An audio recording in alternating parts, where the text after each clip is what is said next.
Saudara, penonaktifan anggota DPR bermasalah dinilai masih abu-abu karena dianggap tidak memberikan kepastian hukum yang jelas terkait mekanisme penonaktifan anggota DPR RI. Keseriusan partai politik seharusnya menindak kader bermasalah dengan pemecatan resmi dan diganti melalui mekanisme pergantian antar waktu.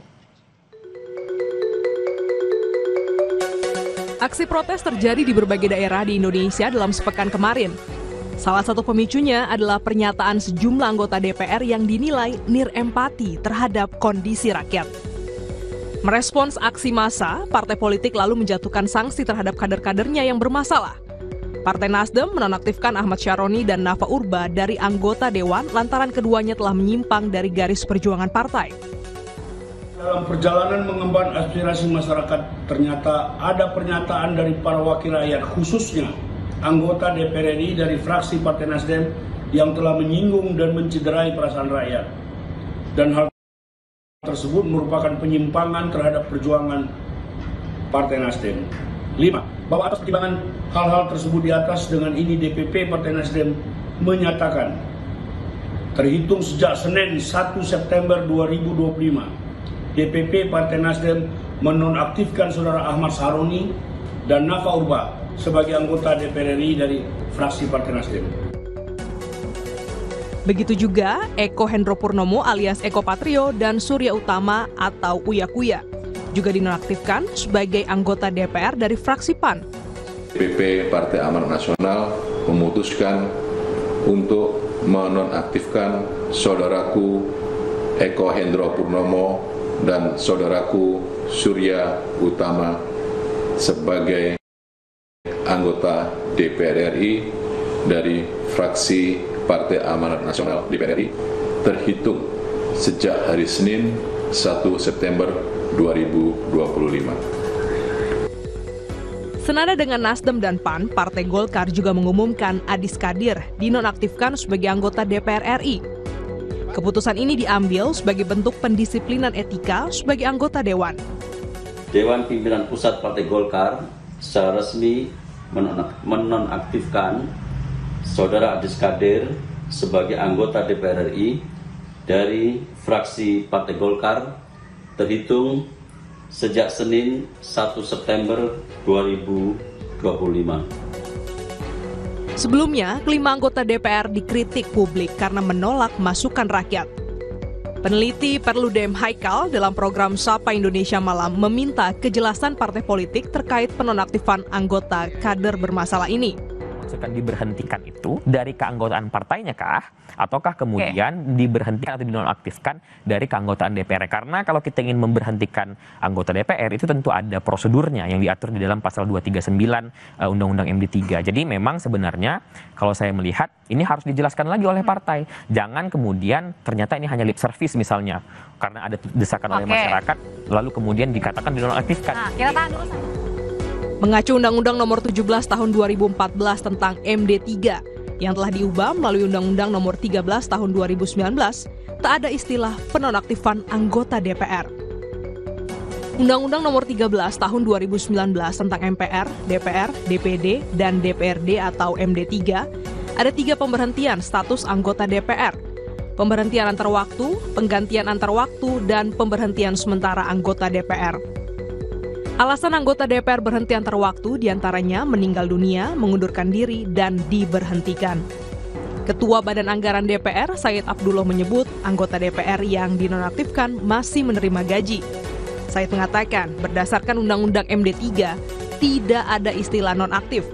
Namun, ia menghormati keputusan partai menonaktifkan kadernya sebagai upaya meredam situasi. Kan belum ada PA. Baik tatip maupun Undang-Undang MD3 memang tidak mengenal istilah nonaktif. Namun saya menghormati keputusan yang diambil oleh Nasdem, PAN, Golkar. Kalau dari sisi aspek itu, ya terima gaji. Secara teknis dan aturan. Iyalah. Sejumlah anggota DPR yang bermasalah kini telah dinonaktifkan. Pimpinan DPR dan Parpol juga telah berjanji untuk berbenah. Publik kini menanti keseriusan mereka menghadirkan wakil rakyat yang lebih berkualitas dan berpihak pada kepentingan rakyat. Tim Liputan, Kompas TV. Sementara itu, Saudara Ketua DPP Partai Golkar, Dave Laksono menegaskan posisi Adis Kadir masih tetap jadi Wakil Ketua Umum di DPP Partai Golkar, meskipun yang bersangkutan dinonaktifkan sebagai Wakil Ketua DPR RI. Ya, itu kan tidak hal yang terpisah kan ya. Jadi kalau itu Bang Adis tetap sebagai salah satu pimpinan di Golkar. Itu semua kembalikan ke BWRT. BWRT kan pasti akan membahas dengan pimpinan yang melalui proses dibahas dengan rapat konsultasi. Jadi itu semua harus kita kembalikan ke sana. Hari ini, Saudara, di luar gedung DPR MPR Jakarta, aksi demonstrasi masih terjadi.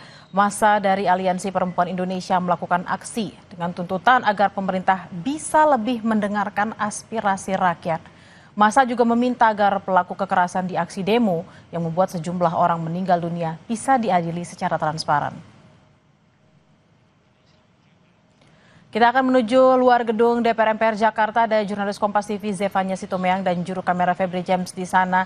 Selamat siang Zefanya, bagaimana kondisi terkini di sana? Apa saja aspirasi yang disampaikan pada demonstran hari ini?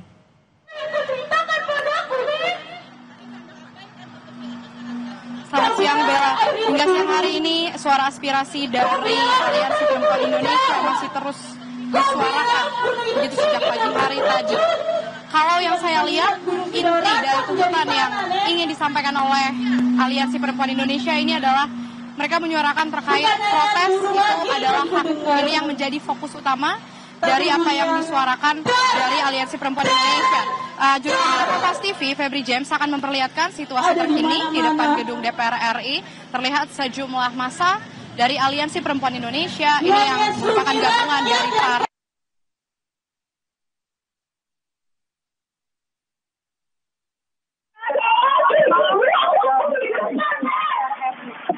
lihat dari beberapa tuntutannya. Ini tuntutannya.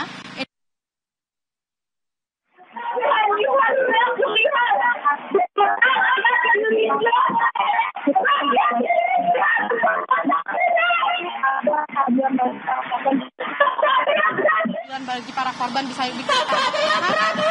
pemeriksaan bisa dilakukan dengan tegas dan juga transparan. Kemudian yang kedua, mereka juga mendesak agar tindak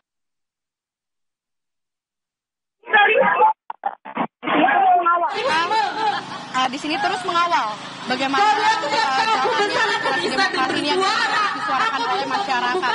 Kemudian, baik, tampaknya memang kita ada gangguan audio dengan jurnalis Kompas TV Zefanya Sitomorang dan juga Febri James, dan kita akan beralih ke informasi lainnya, Saudara, di mana aktivitas di gedung DPR MPR RI Senayan Jakarta kembali terlihat pasca demo ricuh yang terjadi pada pekan lalu. Aktivitas di gedung Nusantara 2 DPR mulai terlihat sejak Rabu pagi, baik aktivitas anggota maupun staf sekretariat DPR MPR. Sederet agenda rapat juga dijadwalkan akan digelar hari ini, Saudara. Di antaranya ada rapat Badan Legislasi serta rapat komisi bersama mitra kerja di lingkungan pemerintah. Sebelumnya, anggota DPR diimbau melaksanakan work from home atau bekerja dari rumah sejak 28 Agustus 2025 sesuai dengan surat edaran Sekjen DPR RI.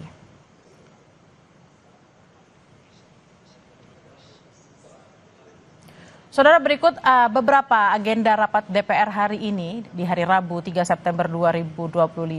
Pada pukul 10, Komisi 7 DPR menggelar rapat kerja dengan Menteri Perindustrian dan Menteri Pariwisata.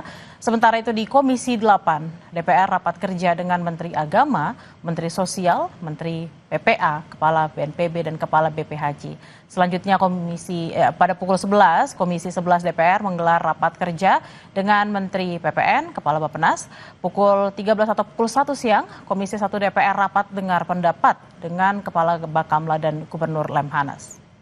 Pada pukul 15, Saudara, atau pukul 3 sore, Komisi 10 DPR akan rapat kerja dengan Mendikbudrismen. Nanti ada pada pukul 4:30 atau 16.30, Komisi 12 DPR akan rapat kerja dengan Menteri ISDM. Kemudian pada pukul 17 atau pukul 5 sore, Komisi 10 DPR rapat kerja dengan Mendikti Saintek. Kemudian pada malam hari pukul 7, Komisi 13 DPR rapat kerja dengan Menteri HAM.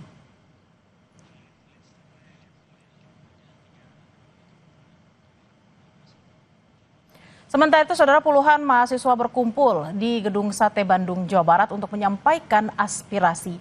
Aksi damai ini disambut baik Gubernur Jawa Barat Deddy Mulyadi. Mahasiswa menyampaikan tuntutan dan aspirasinya di hadapan Gubernur Jawa Barat. Aspirasi yang disampaikan melalui masing-masing perwakilan mahasiswa. Dalam pesannya, mahasiswa menyampaikan keresahan terkait isu kedaerahan serta kesulitan yang dirasakan rakyat Indonesia.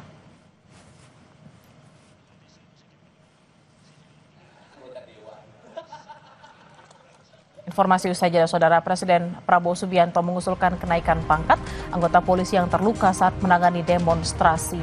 Presiden menilai mereka adalah korban yang sedang menjalankan tugas negara untuk menegakkan ketertiban umum.